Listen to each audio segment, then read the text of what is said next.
Ah, yes, your 20s. The decade where you can just figure things out, live carefree, learn what you want to do, and hey, you got till your 30s to really be an adult. Wrong. That's so much fun.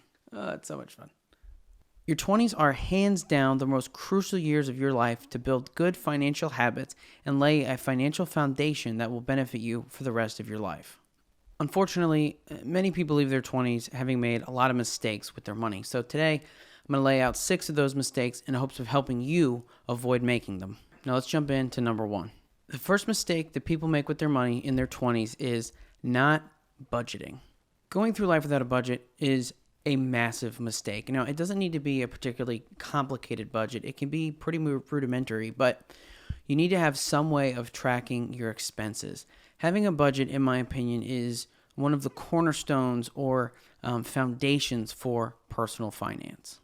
This is the tool that helps you prevent the leaky faucet effect. And if you're not familiar with the leaky faucet effect, just think about a faucet that's leaking and, drip, drop, drip, drop. A little bit of water at a time doesn't seem like a big deal, but over time, that adds up to a massive amount of water, which in literal terms will greatly affect your electricity bill. But in terms of talking about finance, that little drop, those little drops in the bucket, those couple dollars you spend here and there, those add up to a lot of money and can really hurt your financial future. So that's what we want to try to avoid. We want to try to avoid that leaky faucet, and using a budget to help us track our spending and know exactly where our spending is going helps us do that.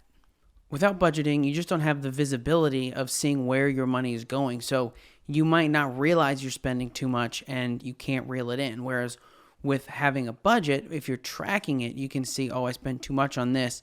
I'm halfway through the month. Let me reel this back in, and that'll help keep you on track. Like I mentioned before, this does not have to be complicated. You can use an app called Mint.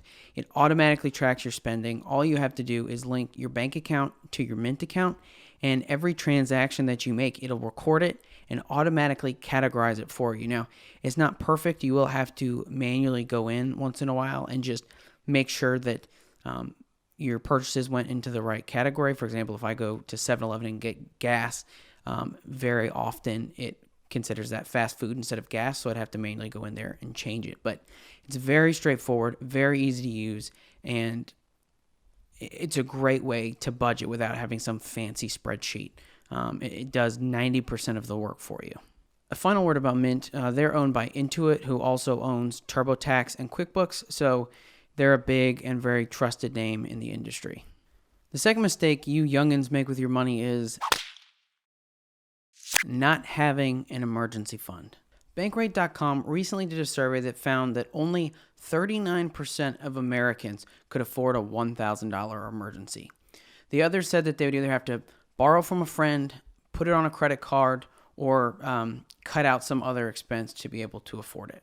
This is where your emergency fund comes in. It's your fallback plan when the unexpected happens. Because you should always expect the unexpected. This money is to help you get out of a bind if you were to, say, lose your job or have an unexpected medical expense. Now, conventional wisdom is that you should save 3 to 6 months worth of expenses. The Bankrate.com article does point out. The Bankrate.com article does point out that 3 to 6 months of expenses is likely thousands of dollars. And that can be very daunting for some people. I think this is a good point, but the fact is you shouldn't get too wrapped up in the 3 to 6 month number.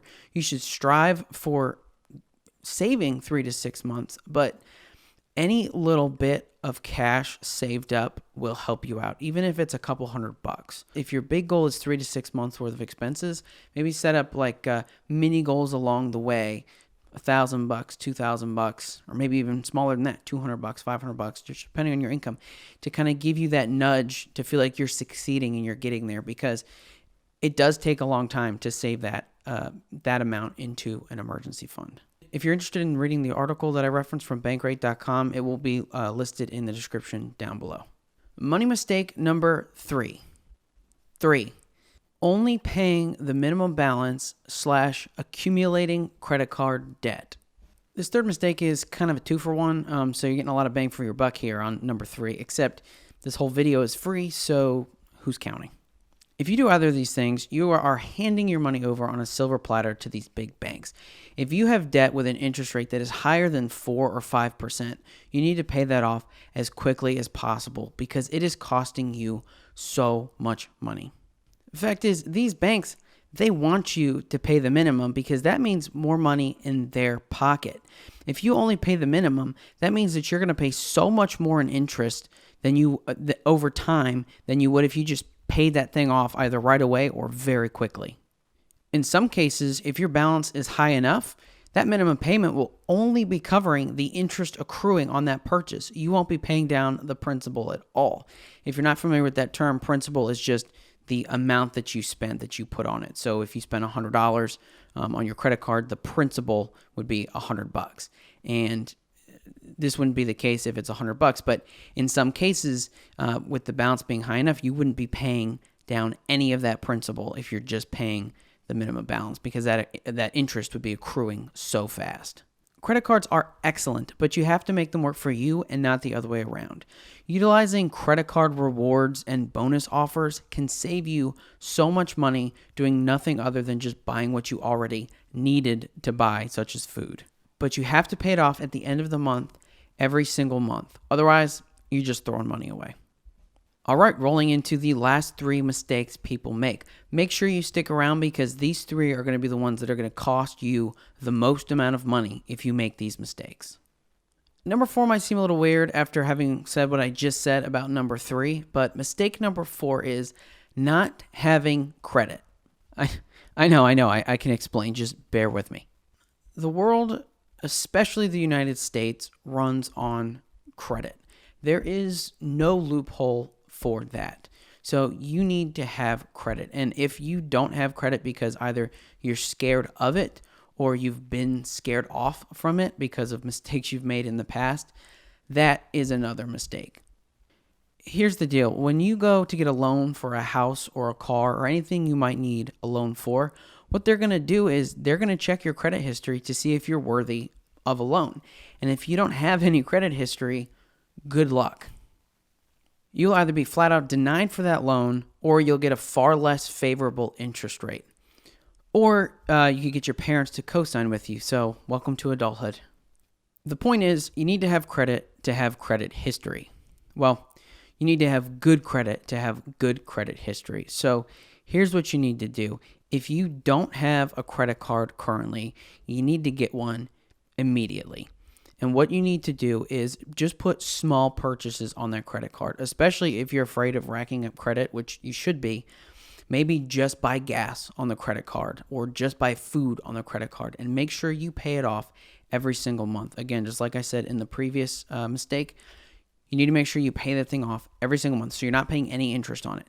And if you make small purchases every month and pay it off, you will slowly build that credit history. So then when you go to get a loan on a house, you'll get better interest rates, and it'll be a lot smoother of a process for you than if you didn't have any credit history.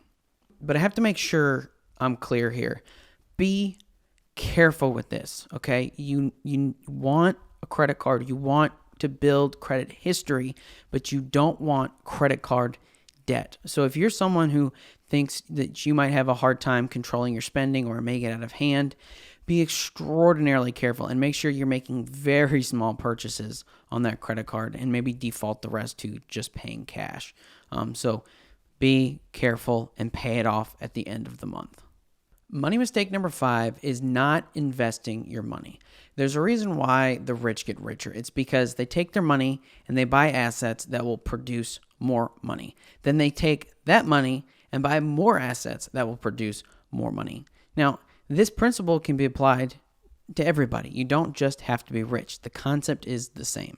Being in your 20s means that you have something that people in their 30s and older don't have, and that is time. And when we're talking about compound interest like we are in investing, time is really your most valuable commodity. Time and money are the 2 things that will help you grow your wealth the most. Now, being in your 20s, you probably don't have as much money as people in their 30s and on. So we have to utilize time, and we would be wise to take advantage of that. Let's take a look at the difference a decade can make. If you start investing at 25 and you invest $400 a month at a 7% interest rate, by the time you hit retirement age, which is 65, you will have close to $1 million in assets. Now, let's take a look, and let's say you wait 10 years until you're 35 and you do the same thing, $400 a month, 7% interest rate. At retirement age, you will have a little over $450,000.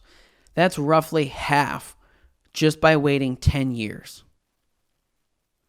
If that doesn't convince you to start saving for retirement early, I don't know what will. Money mistake number 6 goes hand in hand with money mistake number 5, and that is having too much cash. To be clear, I don't mean literal paper cash. I mean anything that's sitting in a checking or savings account. Of course, you want some savings on hand for expenses, any kind of short-term spending like saving for a wedding, saving for a car, down payment on a house, things like that. You want your 3 to 6 months worth of emergency fund savings, like I mentioned in mistake number 2. But beyond that, you're better off putting your money into assets that are going to help you generate more wealth. So real estate, the stock market, maybe start your own business or side business, maybe a little bit of Bitcoin, that's up to you. The big reason for this is inflation. $1 today is worth more than $1 tomorrow. So if you're holding a large amount of cash or cash at all, you're actually losing money. The average rate of inflation is 2% per year in the United States. That means that you're essentially losing 2% on your money every year if you hold it in cash. In order to combat this, what we want to do is find something that outpaces inflation. So anything that earns, roughly more than 2%, or at a minimum, we want to break even. So we want to at least get 2% for our money so we're not losing it. Well, that is all for this video. I hope you learned something, and I hope this video helps you avoid these mistakes. Let me know in the comments down below if you currently are or have made these mistakes. Also, let me know if there are any other mistakes that you think people are making with their money in their 20s. And my light just cut out. Thanks, and I'll see you next time. That went well.